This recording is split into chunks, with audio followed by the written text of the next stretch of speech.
It's my pleasure then to just say that we've organised this year's conference in collaboration with Professor Jerry McGibbon.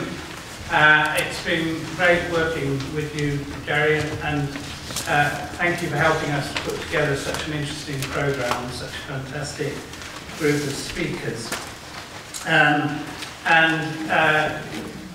Each year when we do this, we've decided it's of real value to us to have a collaborator from one of the academic centres.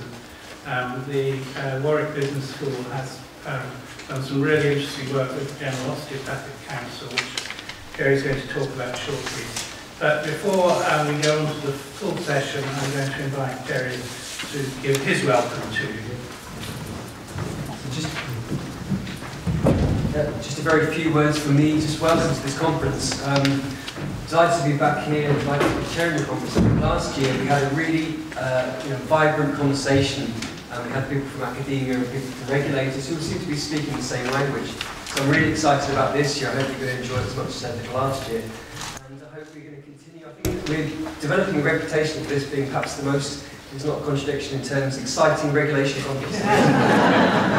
So for those of us who are excited by regulation, I think this could be a really, really fascinating and vibrant event. I hope you enjoy it as much as I expect you will. So I'm going to pass back to Harry because he needs to chair the session because I'm just about to present it. So swiftly back to Harry. Thank you. Now you'll be surprised to learn that our first speaker. I'm going to ask Fiona to come up as well, please. Jerry and Fiona have been working together on a project looking at the relationship between the General Osteopathic Council and its registrants, and been doing some very interesting developmental work which we at Professional Standards Authority have been observing with great interest and admiration. So I believe you're going to present as a double act, so over to you. Jerome is going to be in charge of slides. Thank you very much. And he assures me it's all going to be seamless. The slides are going to come up very shortly. Jerry and I are going to talk to you in this session a little bit about a successful collaboration between a regulator and researcher, delivering mechanisms for restoring patient safety. We're going to show how research has really influenced our thinking, the way our approach to regulation, and actually discuss the implications of Jerry's wide-ranging research on some of our other functions as well. So, as regulators, we have a number of goals. We want to ensure patient safety, to support the continued enhancement of the quality of care, and maintain confidence and integrity in our register. And those are really important outcomes that we all seek to achieve. Also, as regulators, we're established by statute, and we have a number of functions and tools to help us to achieve that. So we have functions of setting standards and quality assuring education, setting standards for registration, making sure that people meet those standards, and also as regulators we can put our hand on people's shoulder and actually restrict their right to practice. But beyond that, there are a number of pervading mechanisms and tools that we also have at our fingertips as regulators. And they're research, analysis, evaluation, communication, and that kind of more deeper level of engagement, which I think is a journey that we're all travelling together. So, osteopathy. Anybody been to see an osteopath? A good few. Okay. So, osteopathy is practiced primarily in the independent sector. Osteopaths are trained at undergraduate level for 4 to 5 years as primary contact practitioners. They then go straight into practice, and as I say, they practice primarily on their own. Even those in group practice often share a treatment room, and so they don't collaborate perhaps in the same way that you might see across patients.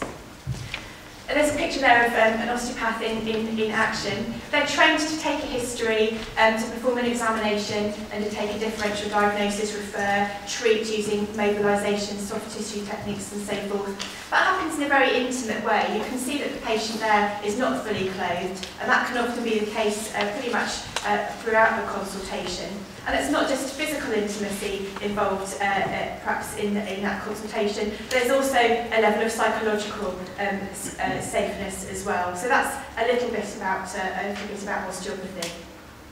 In terms of the regulatory context as well, there is a professional regulator and there are the professionals. But there is no system regulator that oversees osteopathy in the independent sector. There are no employers and no teams. So really, how we start to influence and engage that osteopath to practice in the way that we want them to, in accordance with our standards, is really important for us as a regulator.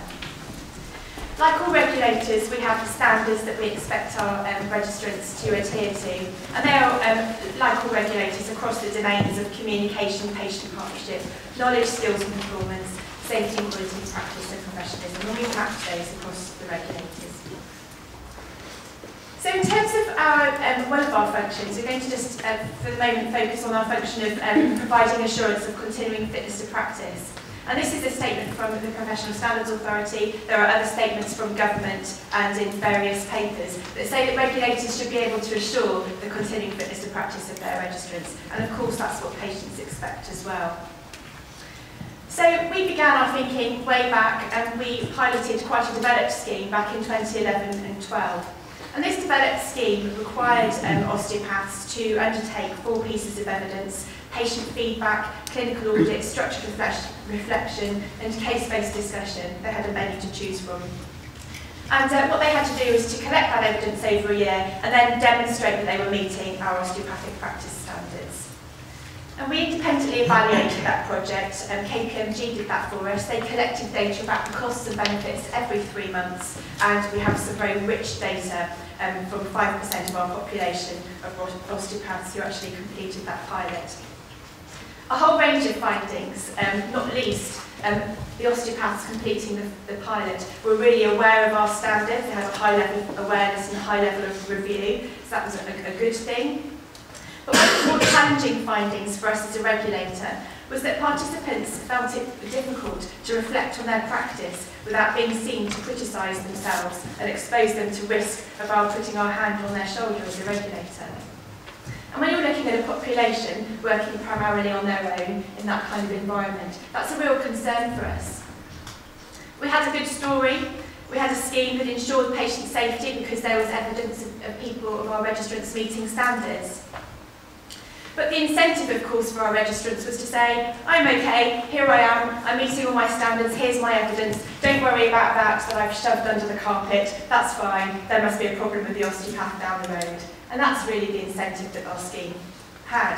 So whereas we told a good story, one might argue, we had very firm foundations, the reality was not so good. So that really led us to think, okay, we really need to focus on our outcomes. How are we going to focus on actually achieving this goal of patient safety and the enhancement of quality of care? And we noted that there was little research on this topic, and we posed the following research questions, and we commissioned Jerry and his team to focus on those for us. So with that, Jerry, perhaps I can hand over.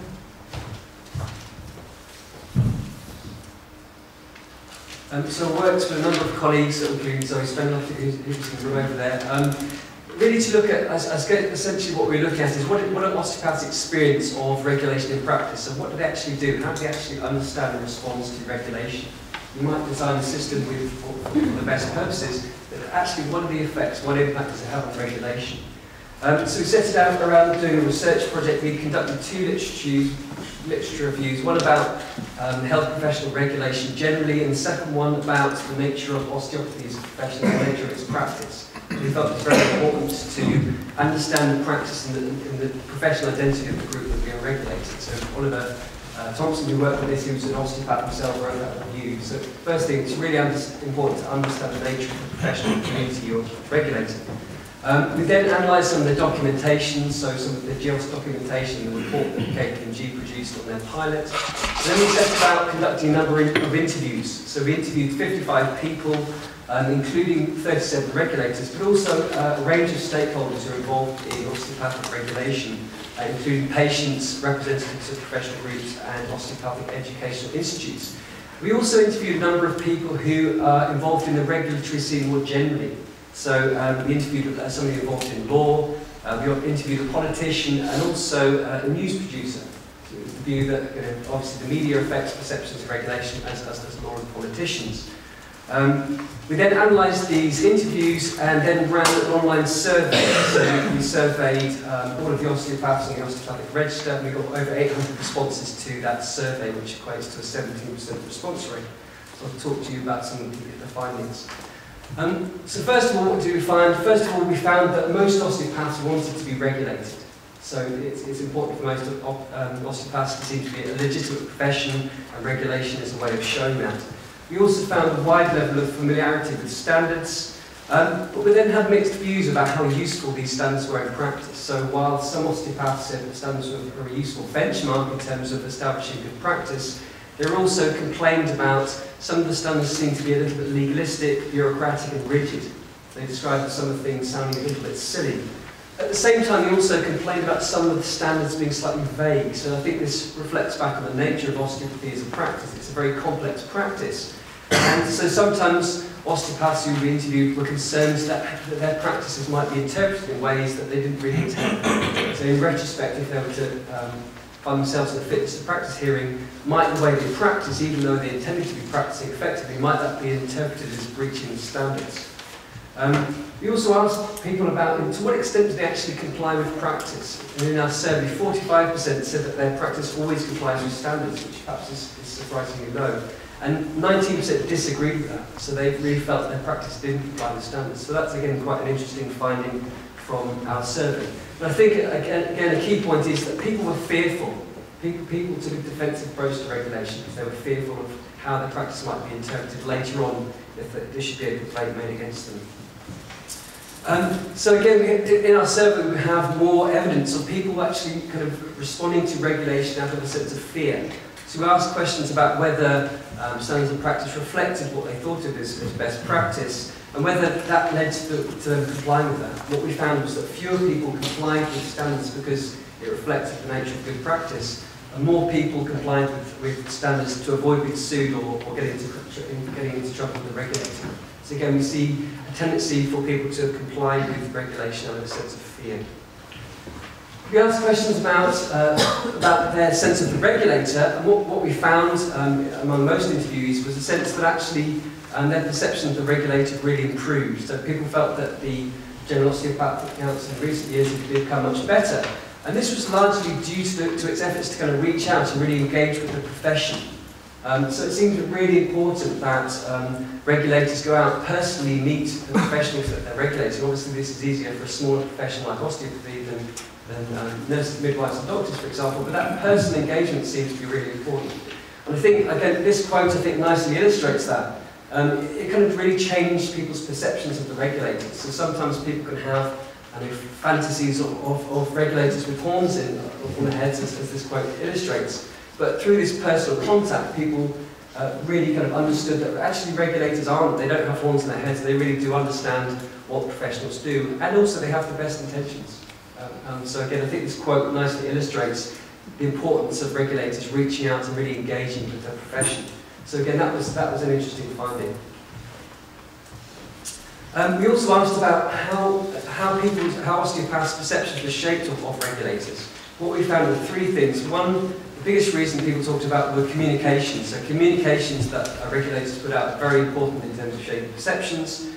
Perhaps, well, obviously, people's experience of regulation is very important. But thirdly, I think an point I want to emphasise was that people's perceptions of the regulator and the legitimacy of standards were shaped by what they hear from professional colleagues. So stories circulating in professional communities are very important and powerfully shape the way people think about regulation and respond to regulation in turn. We also spoke to people about fitness to practice hearings and interviewed a couple of people who had actually been through fitness to practice hearings.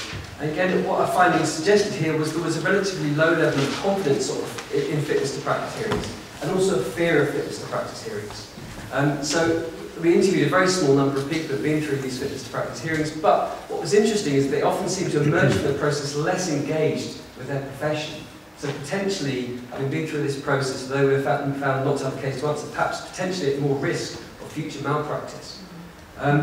More importantly, stories of fitness to practice hearings that hadn't been what people had wanted kind of circulated in the wider community. So again, it affected the way people think about regulation more generally. So again, led to perhaps defensive practice. And I think this finding kind of reflects a lot of other research in other professional communities. So in medicine, a recent report produced by the HCPC also has points about this potential danger of people becoming disengaged. It's very difficult to re-engage people once they're becoming disengaged. So while it's obviously important to fulfill your legal duty to protect the public, we suggest that actually regulation should aim to minimise the number of fitness to practice hearings that there are. It's perhaps the point that it's too late. Once something gets to a fitness to practice hearing, it's perhaps too late. Much better to prevent things further upstream from happening.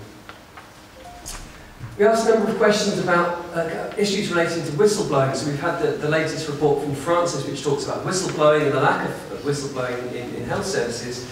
We asked a number of questions about would people report concerns. In our survey, 28% of people said they had concerns about colleagues, and almost half of these within the last 12 months. But only 20% of people who had concerns actually reported these concerns, and only 10% to the regulator. So what the survey suggests is there's quite a lot of concern about potentially, maybe not serious, but some malpractice, which is just going unreported. It's not being dealt with in any way. We also asked questions about, so why didn't you report concerns if you've had concerns? And I think the biggest reason, more than half the people we surveyed said the reason for that was that they really didn't have the evidence. So they said their concern would have been impossible to prove. So a lot of professionals' concerns are through hearsay. They're going to hear things indirectly. And what we suggest is we need to find ways of actually addressing these concerns before they necessarily need to reach the point of being complained. The second issue was that the issue was resolved. So this kind of suggests perhaps that osteopaths were dealing with issues behind the scenes, but also that they didn't want to cause trouble or put themselves at risk of retribution, which again I think fits with the Francis report recently. So there's more malpractice that people are aware of than has actually been formally reported to regulators. We then asked people about how they would actually address concerns about malpractice. While most people said that if there was a serious concern, where a patient was really at risk, they would definitely report that to the regulator. Most people also said it's actually better to deal with these things informally. So 63 people said that it's better to informally deal with concerns. And people talked about the importance of talking to colleagues about issues, which then leads into one of our key findings that really, if you speak to osteopaths about what the most effective way of addressing malpractice is, they'll say that reflective conversations with colleagues are really important.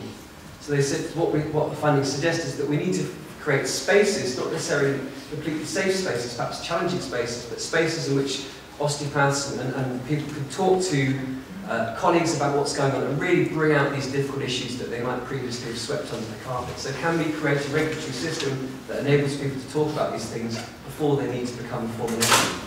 And again, a number of quotes talk about the importance of this. So this then led into the General Osteopathic Council's kind of plans for peer discussion review and CPD. And what we found that the majority of people were in favour of an informal peer review. Most people said that actually the opportunity to regularly talk to a colleague, another osteopath about that practice was really important as a way of preventing people drifting into malpractice potentially. So again, widespread support for that. It seems really important that people are able to choose their peer reviewer. So trusting the person who's peer reviewing is very important. People are much more likely to talk about difficult issues if you do that. And then there's issues around confidentiality. The extent to which you report that conversation is kind of quite an interesting issue. If people feel that what they say is going to be reported, it's going to be outside their control, they're much less likely to honestly and openly talk about the difficult issues that potentially will lead to malpractice. So we need to create a system that enables people to openly, honestly talk about these things. Which then leads us to a suggestion about the ways to take forward regulation. So our findings again suggest that a right touch regulation approach might be appropriate. So clearly if people are engaging in criminal activity, if they're harming people or sexually abusing people, we need to report these people, we need to deal with these people, we need to strike these people off. But actually, the majority of malpractice is not necessarily that clear, not necessarily that serious. So it leads us to think about sort of two metaphors which emerged from from the interviews we talked about, red flags. If something raises a red flag, if it's very serious, then it needs to be dealt with formally. But perhaps a more appropriate way of dealing with less serious concerns, things that perhaps raise yellow cards, is in these formative spaces, such as peer discussion viewed in the GEOS process. Our other finding is that it seems to be very important that there's a stronger kind of relationship between the regulator and the profession. So Oliver Quick produced a literature review a while ago which talks about the clear message that actually people will comply with regulation if they feel it's legitimate. So one of the other findings from our research, and I think something that General Osteopathic Council is doing quite well, is engaging much more with professions. What we suggest in the report is that the signals, and Gillian's going to talk about this next, the signals that regulators put out to professions affect the way people react to regulation, whether that's in a defensive way or a more developmental way. So again, developing a better relationship between regulators and professions, I think, is very important. So again, I think General Osteopathic Council is doing a great job really developing a better relationship with the profession, and then perhaps engaging in a more sort of macro management approach to regulation. So then setting the parameters, setting up the processes for professionals to regulate themselves, but then allowing professionals to actually take charge, really own that process, and use this to really build professionalism and create a space in which they can learn. And hopefully through that process, we won't need to have so many fitness practice and less malpractice will arise. I'm going to pass back to Fiona for the last part of the story about how this was taken forward. So, our new CPD scheme, very much based on elements of community and engagement.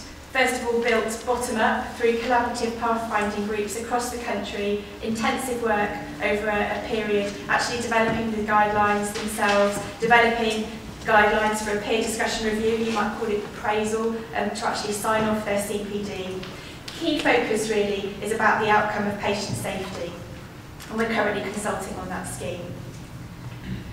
Jerry's research there also shone a light on a whole range of different areas, which I've illustrated there on the slide, but perhaps two areas I'd really like to highlight. And the first is work with Bill, exploring values-based practice. Really important, our standards have really, and development is focused on what the standards say and implementing them, raising awareness, showing people how they apply. But what Jerry's research was really showing us was there was more needed about the why about these standards, and that's really where I think Bill's work is really helping us on a journey there as well.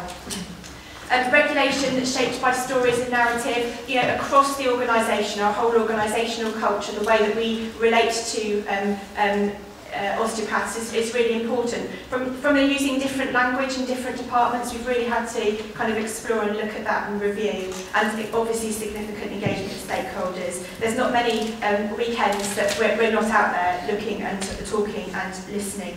And then finally, work that we've been doing with SUROFs. This is empirical work around views about lapses in professionalism, looking at data from patients, from students and osteopaths as well, and using that data and feeding that back to support peer learning and conversations.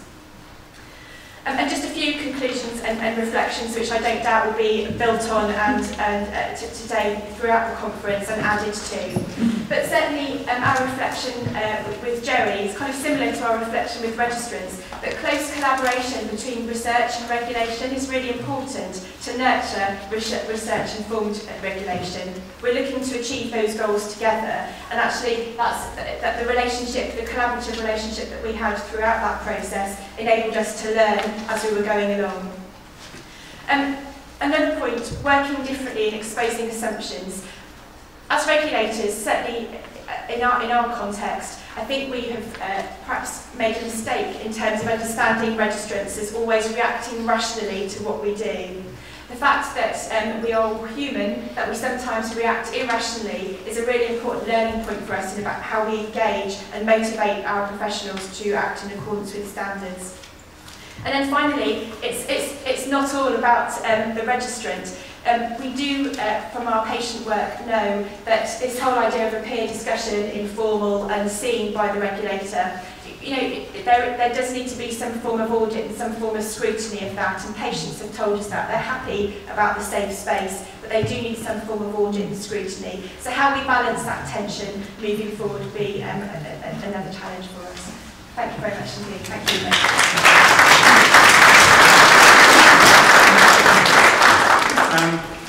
Jerry, thank you very much. We're going to have a panel discussion at the end, so I'm going to move straight on. I'm going to invite Dr. Julian Etienne, Research Fellow at the Centre for Analysis of Risk and Regulation at the LSE, to talk about compliance theory. And Julian tells me he's slide free. So Yes. The power of the human voice alone. It's nice very much. I could possibly introduce in my slides. So you can look at this if I'm boring you, that's better. Good morning. I'm going to make a theoretical presentation, which I understand is going to be the only one in the whole day, from what I saw in the program. So I hope that will not be too much out of sync. And that's referring to a work that Jerry has very kindly just referenced, that I published in 2 papers, one in 2011 and one in 2013, and I'm happy to send copies to those papers to anyone who would like them. Okay, so how can we make sense of the way regulation impacts on people? From a theoretical perspective, a primary question would be, how does regulation impact on the way people choose between different courses of action and end up behaving one way rather than another? And indeed, a lot of regulation is about behavior modification, behavioral orientation, so that should be a key issue for understanding the impact of regulation. So what we would need as a theoretical tool would be a framework that would help us understand what a regulation does to the way people form preferences. That's at least the general way of thinking that many economists apply to that question. And then consider that people would look at the options available to them, would assess the costs and benefits of them. And regulation would try to change those costs and benefits through incentives and disincentives. Perhaps also by creating new options which would have themselves different costs and benefits. But what the empirical research on the impact of regulation on behavior shows is that it's a very narrow approach. And there's a lot of actual behavior we see that cannot be explained by that sort of approach.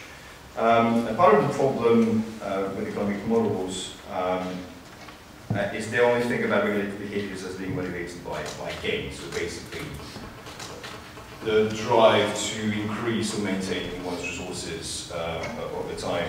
And therefore, there's logical focus on costs and benefits, and logical recommendations on incentives and disincentives. It's all quite consistent.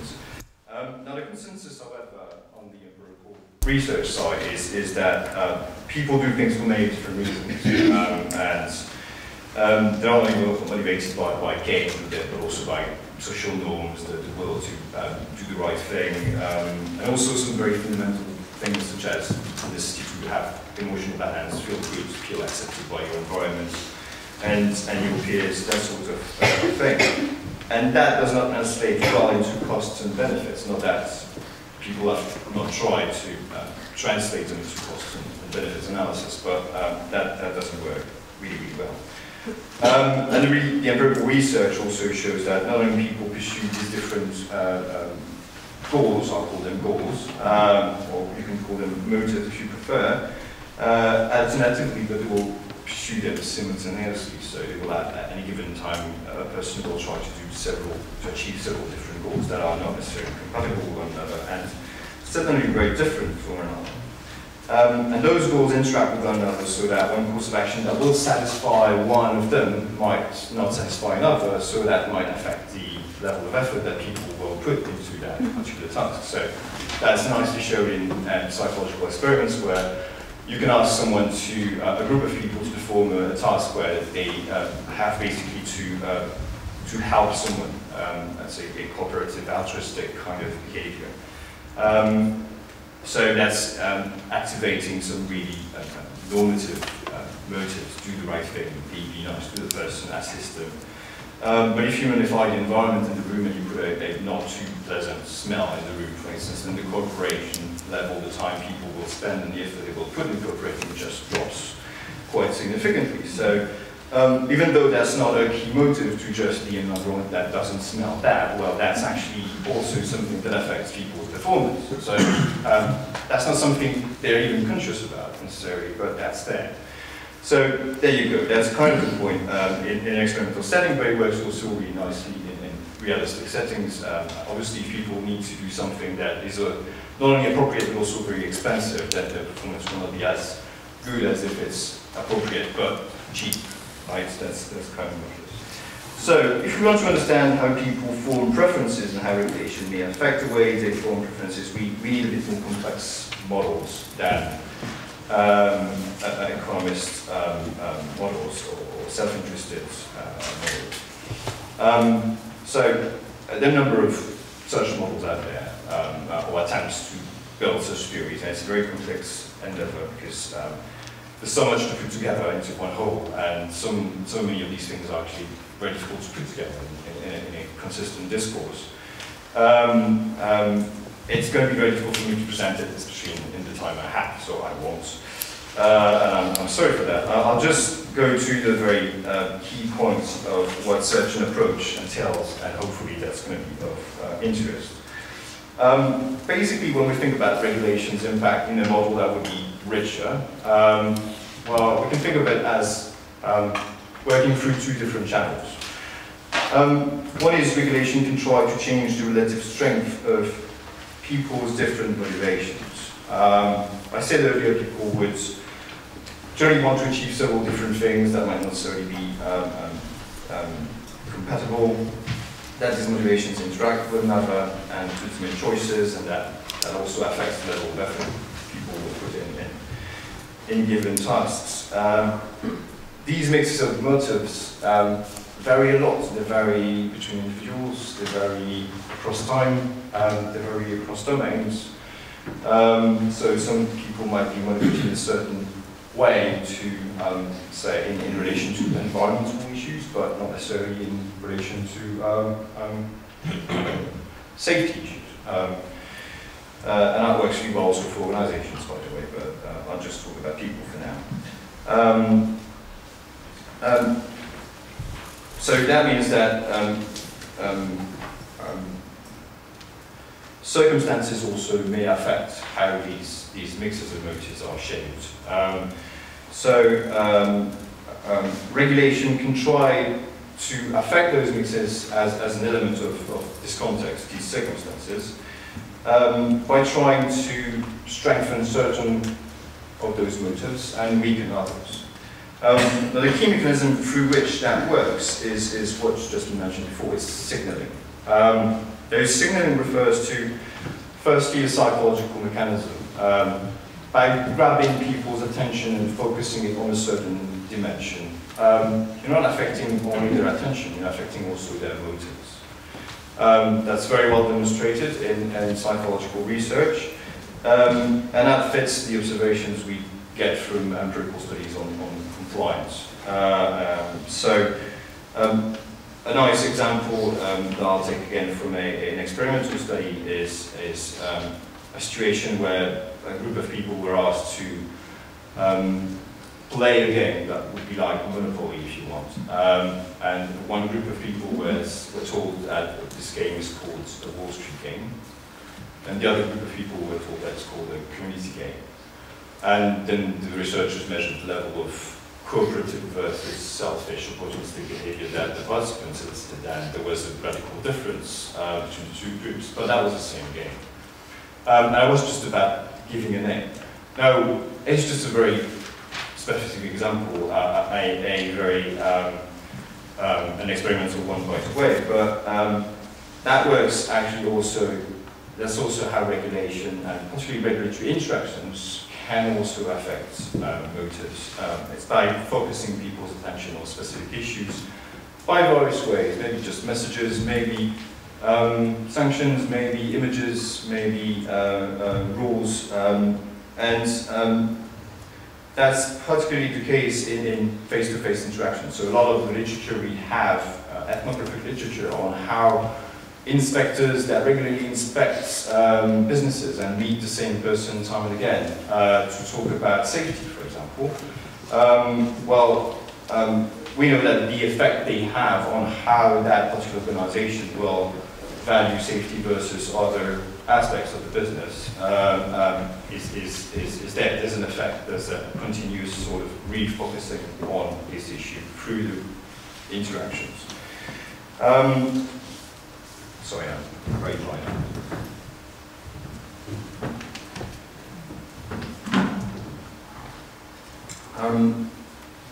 So that's one basically key trigger of regulations' impacts on people's behavior.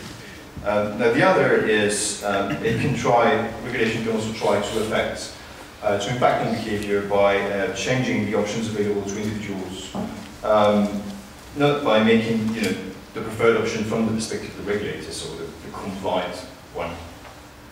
What is best not just from one point of view, i.e. the least expensive or the most beneficial, but also the most appropriate or least inappropriate, and the most pleasant or least unpleasant. So basically, the more there is a mismatch between these different dimensions, and the more the preferred option is actually also the most expensive, well, the worse the impact of, the least satisfactory impact of regulation will be. So if we look at regulation's impact through these two mechanisms then, and we can reread those of regulatory interventions that way, and show that they will generally have these two mechanisms activated. So if we talk about incentives again, a very classical way for regulators to try to affect behavior as well. Incentives, monetary incentives, they will affect the costs and benefits of options available to regulatees. But they will also, because they have a signaling effect, they will reinforce the power of the gain goals, say the attention to resources, relative to the other goals in people's mix of motives. Other tools that would rely on other kinds of triggers and other kinds of motives will also have effects on the two levels. They will also affect, say, the relative appropriateness of different options, but it will also make the fact that behavior should be appropriate stronger in people's minds. So this is basically just a framework that I'm presenting. It's not a necessarily normative model. It actually can make sense of a lot of the empirical research that's out there. So it's just about retranslating findings we have in those various domains into terms of that framework. We can therefore make sense of certain interesting patterns over time in given areas of regulation where people start complying and then stop complying again. One of the key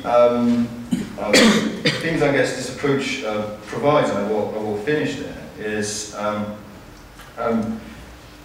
it's bringing to the fore the complexity of triggers and potential variables that might explain why people behave differently all the time and how regulation affects that.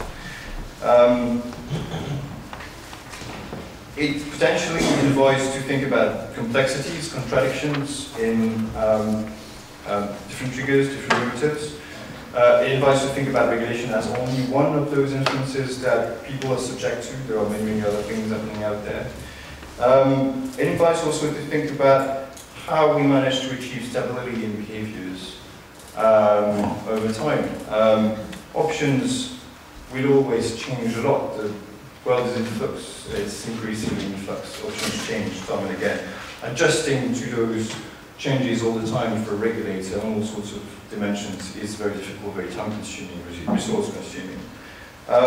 What might not change so much is motives under the condition that the motives that are the most stable, which tend to be the normative ones, the fact that people do the right thing, and that's kind of what resists best to changes in circumstances, that those motives are not corroded out one way or another by, say, a considerable effort to put monitoring incentives out there and then try to influence behavior that way.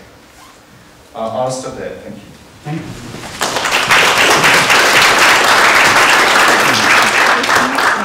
you, Julian.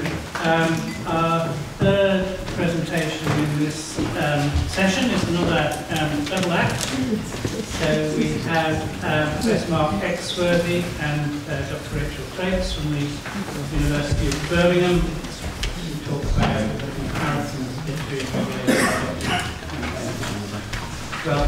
Okay, great. Thank you. Thank you very much, and thank you for the invitation to come and talk really about two professions that we've both been working on.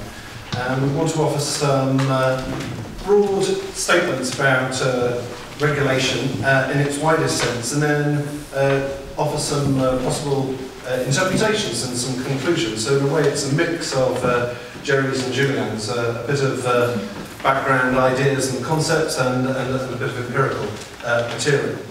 So, if I press the right button, it should work. There we go. So we're taking regulation in a very broad sense, really, not just in the sense of regulators and actions by regulators such as yourselves, but particularly also the professional responses. What's the kind of role of the individual agents in responding to what we take broadly as kind of a regulatory regime, which might include performance management, and certainly a central part of that is regulation by regulators. So our talk wants to compare doctors and dentists, and some of the themes we want to look at are regimes, but also their underlying power. What's the reaction of actions by yourselves and others to the actions that are undertaken?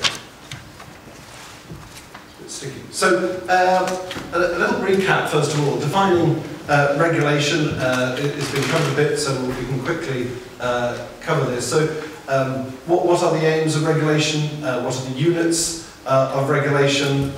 Individuals primarily. But why do we do it? There's control and safety, but also there are broader messages and issues around trust, for example. Restoring trust in professions and the wider concept of professionalism. But as Jerry was talking earlier, issues around development and education are equally important. Regulating to whom? Stefan Timmermans from Los Angeles talks about regulating being that space between the user and the professional. Regulating that space, I think is a really important idea. How can we manage that in the best way, minimise the dysfunctional consequences? So I think thinking about that space, which is slightly different to what Jerry was talking about, formative space, but that space between the user and the professional. Obviously there are regulatory agencies and Parliament, but also particularly I think what we'll be looking at are the role of individuals and professional bodies, the way in which they take on some of these ideas as well. Multiple aims of regulation. It's not just simply issues of accountability and increasingly transparency, not simply control over errant professionals who have overstepped the mark, but it's increasingly forming part of a broader consumer changes, changing the role of individual users and the way in which they might operate, and broadly as well issues of quality improvement, and also kind of the managerial agenda, the new public management that has been around for some 30 years. So in terms of some of the broad concepts that we are drawing on, this is a sample, enough to fill one slide, but it could go on for several. The role of what we call demonstrable competence, having to demonstrate competence rather than it being assumed. And of course there are issues there with hidden practice, practice that is beyond the purview of an individual regulator. Most practice in health and social care operates, in quotes, in private, in a consulting room, out of view. So how do we observe that? How do we observe ineffable practice, empathy, continuity of care? How do we measure those things that are less easily measurable? Jerry touched on the idea of reactivity, but the responses of individuals to being evaluated, observed, measured, regulated, we need to take that into account quite centrally, because that will determine, by and large, the overall impact of regulation. We've also got the idea of decoupling, in the sense, the degree to which professions engage with the aims and the spirit of regulation. So Jerry and you and Fernie have talked about the tick box approach. is it just ritual? Is it kind of symbolic? But is it engaging professionals? But equally, we can see professionals colonising a lot of these practices.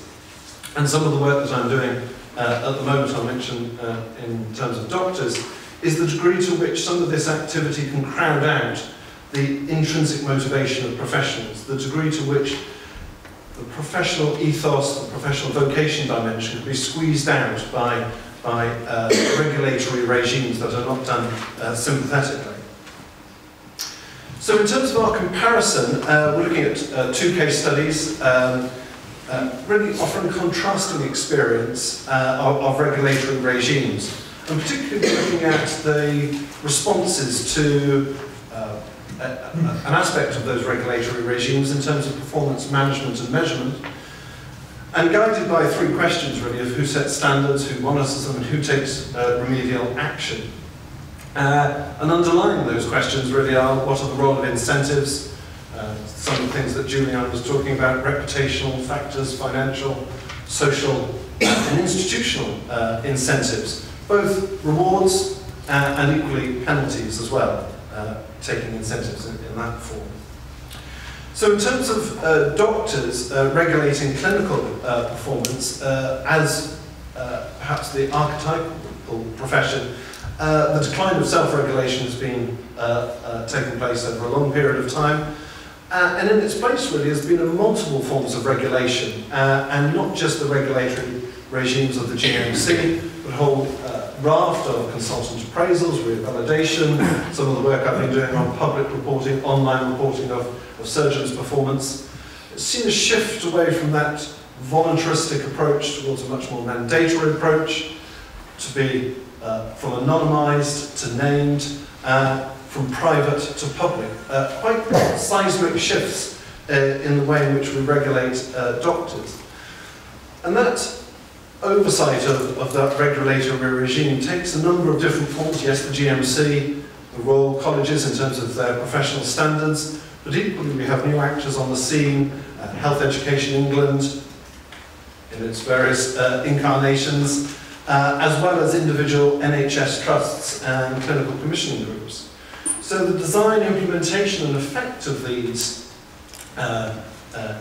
forms of regulation really are going to be quite critical as to how they mesh and interconnect, synchronise. And the work that I've been doing is really looking at the degree to which the profession has been seeking to own these issues, the sense in which they wanted to get their own house in order before other people, some anonymous other, does it for them. So that sense of professional ownership, and in that sense, rather than crowding out a lot of that intrinsic motivation, can actually bring it in. By taking control and ownership of the scheme, they can be seen to be enhancing their position. And that becomes quite important when we look at some of the financial incentives that have been used in the medical profession. So the Quality and Outcomes Framework for GPs, some of the work I'm doing at the moment on the Clinical Excellence Awards, financial rewards for doctors demonstrating their clinical excellence. So there's a number of ways in which we can conceive of these regimes, and how that plays out in individuals across the country will give an indication in terms of doctors. And I'll hand over to Rachel to finish, who's going to talk about dentists. Briefly on what Peter said before we go into the Q&A session. Thank you very much, Harry, and grateful for this opportunity. Also, thank you to Harry and Jerry and Douglas for inviting me. I'm a new boy to this conference, but it's a fantastic event. Where's Julian gone? Julian, you talked about this the smelly room. We've got the opposite here. We've got a wonderful environment. It's fantastically motivating. Thank you. So really one word, I guess. Harry, values, as you rightly said. Very interesting word, values. One of our colleagues was challenging me to define it over dinner last night, I found. But, you know, it's all over this programme, and yet the word itself, of course, isn't actually there. So, this is the Professional Standards Authority, yes? This conference is about the impact of regulation two value words. It's actually about assessing the impact of regulation. Assessing involves standards and norms. It's about values.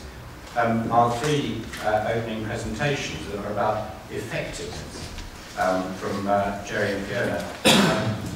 Julian talked about goals, and his whole presentation was around motivational theory, how the values and saliences and other components come into the often very unexpected ways that we make decisions. And then Mark and Rachel talking about the comparative perspective. This, I suspect, I've done a little bit of work with dentists, and I suspect it does reflect many of the actually quite radical differences in the values that dentists and doctors bring to their professional work. You might just want to run your eye over the rest of the programme, perhaps over coffee, and see how many value words you can spot. There's impact, costs and benefits, feeling bad, concerns and claims, risk, resilience, fitness to practice, revalidation, also some rather jollier words. We've got targets and terror, I think, from Mark and Rachel, and teachers and cops, I picked out, and then this afternoon we've got angels, and I found McDonald's. I'm not sure whether you treat that as a value word, but I couldn't find the opposite of angels other than McDonald's. So values are all over the place here, and of course what we're talking about is a very complex notion, very deep theoretical work on values, particularly the Oxford tradition of philosophy that I come from, but also of course hugely complex in terms of how values play out in policy and practice. And it's that connection that we're starting to look at building. Harry mentioned that I've done some work on this, and we're starting to look at how we could bring together the different both theoretical and practical approaches to working with values. Dare I say a toolkit approach? I don't mean a mechanical toolkit, I mean that you need more than one way of working with values. Regulation is clearly a powerful way of working with values. We have law, we have ethics. Julian again was talking health economic modelling, decision analysis, and then the resources of the more theoretical parts of philosophy. And what we've been doing in Oxford is seeing how those resources play out in terms of skills training for working with values. This is so far mainly with practitioners. My colleagues in the upper department of surgery, interestingly surgeons, have been particularly proactive in working with this approach.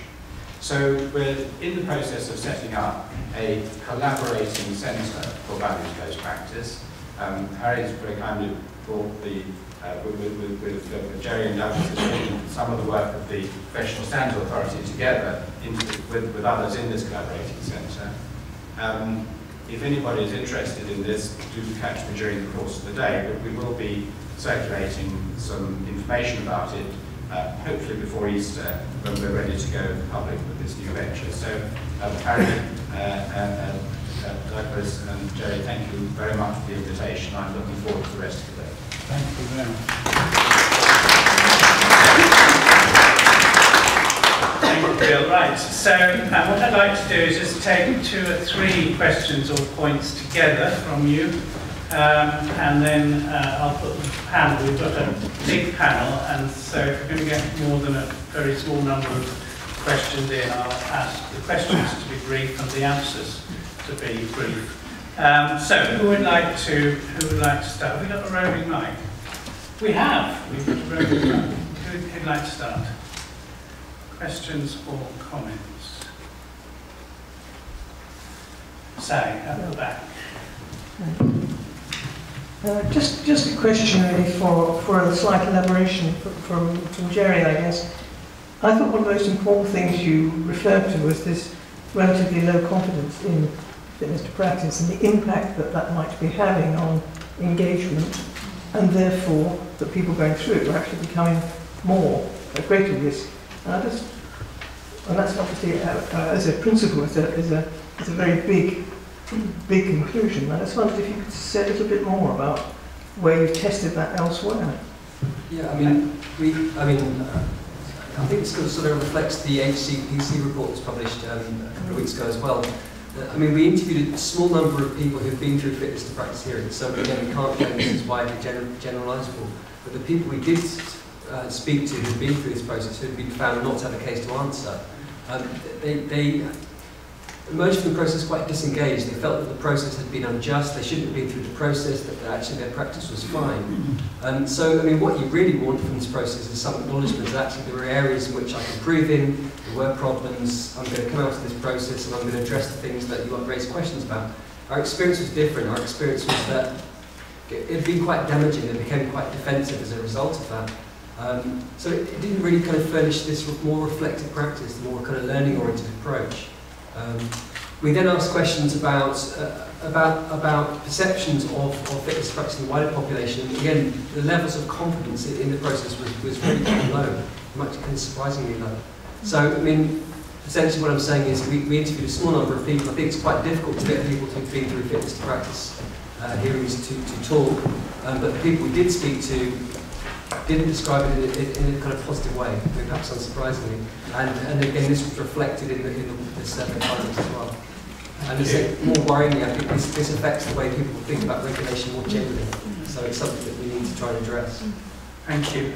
Mark, I think you Yes, I just wanted to add a small comment. Some of the work that we've been doing looking at clinical excellence awards are really the financial awards for the, in quotes, the best performing doctors. But there's evidence that there's a handful of those awards are given at the same time that those individuals are in front of FTP, the GMC. So you've got a strange maybe disconnection. They're very well connected into demonstrating their performance, at least to their peers, but at the same time they're also in front of the FTP and GMC. I can only reflect that the few friends of mine who are lay members of fitness practice of clinical excellence award panels would agree with exactly that. Yeah, my name's Tom. Well, I'm a gynaecologist. I'm pleased to know that if I get myself in front of an FDP panel, I can get a clinical excellence award, so that's very good news. I was just going to comment. Causation. It's tricky, yes, I accept it's associative. We looked at 8,000 doctors and got responses from that and found that the response from people who've been through complaints procedures in general, not just GMC procedures, never mind FDP panels, 80% of them said they practiced defensively with quite profound changes, including avoiding difficult surgery, abandoning surgery early, over-prescribing, over-referring, and the list goes on. And I suppose the question you have to ask is, obviously regulation is important sometimes. However, when you look at the overall piece of it, sometimes maybe it does more harm than good. And if you actually analysed it properly, that the impact of regulation is extremely laudable, and everyone would approve of it. It actually is a proper study. And he looked at the impact, for example, of this group of doctors we looked at, was 8,000 doctors. Very, very few who went to complaints had a case to answer in reality or had sanctions imposed. But the overall impact on all of their behaviour, I suspect would have led to more patients being harmed than weeding out the few people who actually had a problem. I think it's a really important area, that's the point. Thank you. Over here on the row, and then we'll take Karen as well. So we'll just take that comment and two more before I come back to Karen. Well, good morning. My name is Kieran Donald. I'm an economist with the Health and Safety Executive. Something you mentioned, Julian, about the ability of regulation both to change the incentives that people face and people's preferences, I thought was quite interesting. In economics, we tend to think of people as having a fixed preference set. When they come to make a decision within a regulatory context, the incentives of regulation, the reward and the punishment change the decision that they make, but by changing people's preferences, you're essentially changing the person, and they come to that decision with a completely different outlook than they probably would have had otherwise. I just wanted to ask whether or not you agreed with that interpretation, and also perhaps to the wider panel, whether they thought that regulation was effective in doing that, changing people rather than just changing decisions. Very interesting question. Can you just pass the mic over to Karen? Thank you. Karen Floyd, University of York. I wanted to comment on, or to ask, I think Mark and Rachel's presentation, you mentioned transparency and the public reporting of data, which I think has shown some quite good effects, particularly in cardiac surgery, I guess. But that's very much professionally led, whereas Jerry mentioned that in the osteopathy regulation that the regulators weren't osteopaths. And I was just curious as to whether you need to be a member of the profession to regulate the profession effectively, or whether there was any obvious differences between those two different approaches. Thank you. Okay, shall I ask Julian if you'd just like to start off with that interesting question? Okay. Thank you. It's indeed a very interesting question. When I was writing this paper, I was using a lot of the work of a Dutch sociologist called Sindbad Lindenberg, who's a star of mine, but not very well known elsewhere, unfortunately. And we had a discussion actually about whether it is about people actually changing their preferences or not, and whether it is a temporary thing or not.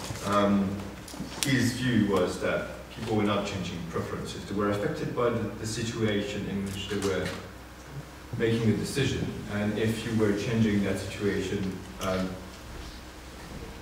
consistently somehow over time, so that it was staying in a certain way and they were having their attention focused consistently on it, then their behavior would change accordingly, but then it would fall back to another kind of behavior if there was not a sustained effort to focus their attention there. I kind of agree with that at the end of the day. Many studies we see that I think are well knowledgeable with that kind of framework, show people changing behavior at a particular moment in time, because regulation is affecting what they're attending to, and it's also affecting those devices for a little while. But then other things are happening, and then compliance drops. So in the long term, presumably, there might be an educational effect, and people are, as sociologists would say, socialized differently, and their calls are changing, and their preferences are more stable, maybe they've internalized new things, but that would be over time, over a very long time, and I'm not sure we're demonstrating this empirically in any sort of way. So I would stick with his interpretation. It can be just very temporary. So when we talk about reducing inspections, or a practical application of that, from my perspective, when we talk about reducing inspection levels, which is a very significant issue for many regulators in the UK, but also in other countries, in the face of drastically reducing resources. And we consider that inspectors are actually doing that job, but refocusing regularly through repeated inspections people's attention on the things that matter. And therefore, they are affecting their preferences in a desirable way, where when those inspections reduce in frequency or completely disappear, what happens, we don't really know. But presumably, we fall back to something else. Other things will drive people's attention in other directions, and maybe compliance will fall. And that's kind of what was observed in the US in the 80s, when inspection levels were dropping dramatically. Thank you. Kerry, I was just going to talk, in the report we've just published, we've used Julian's model, and I think the model's quite useful, because if we think about the different signals that are sent out by regulators and the way in which they're perceived by professionals, often they can be contradictory. So I think one example is, for example, Julian talks about normative, rational and hedonic goals. So we strive to gain as much as we can, do the right thing, and to minimise our levels of anxiety and pain, and maximise our levels of pleasure. If we think about regulation, for example, many people want to do the right thing. Regulation might not be onerous, but they might hear a signal from a regulator that if you get caught up in a fitness to practice hearing, it's awful. So that creates an enormous amount of anxiety. So the signal they hear, the strength of the message they hear about potentially damaging effects of regulation, that crowds out the more normative and rational response to regulation. So we can see the ways in which the signals get mixed, and they undermine the ways in which people comply with regulation. So again, we need to think about how we can align these different signals as regulators to promote the right kind of behaviour.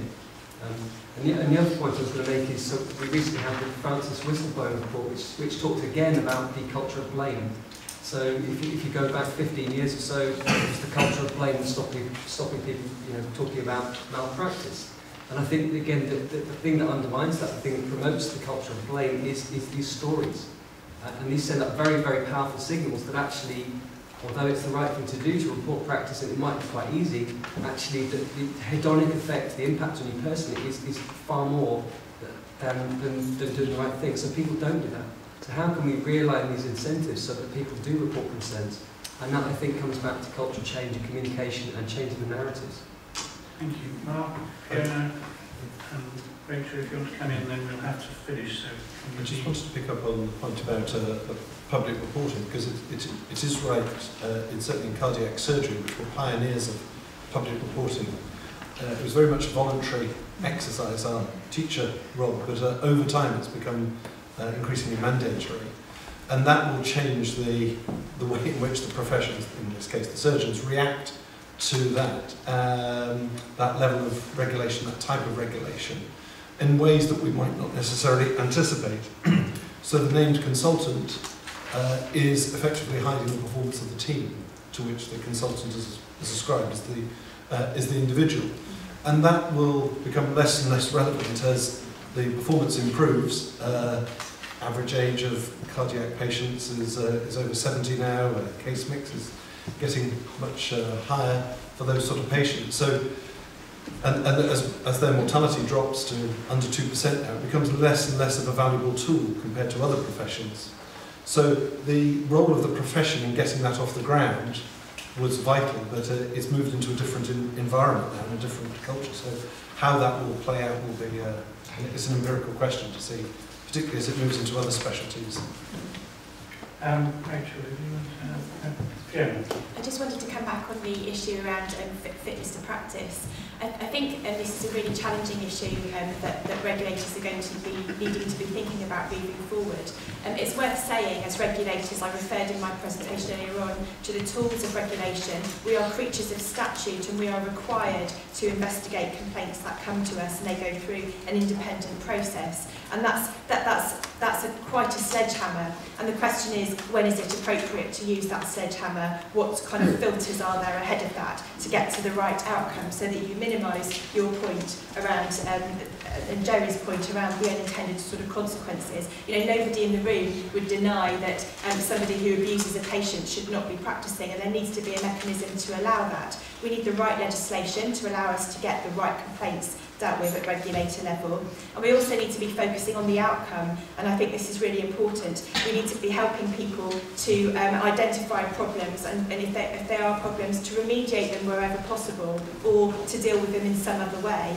And so I think regulators like us are spending a lot of time thinking about that. We're looking at portals to discuss problems, anonymised portals where people can discuss and share problems and feedback anonymously. So we're talking about learning and remediating in that kind of environment.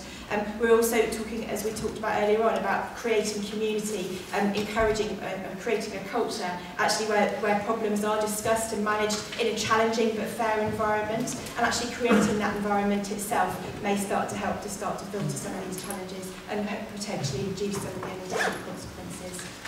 Thank you very much. Now we have run on slightly, which I suspect will be a phrase you hear more than once today, unless the subsequent chairs are even better than I am. So we've got a short break.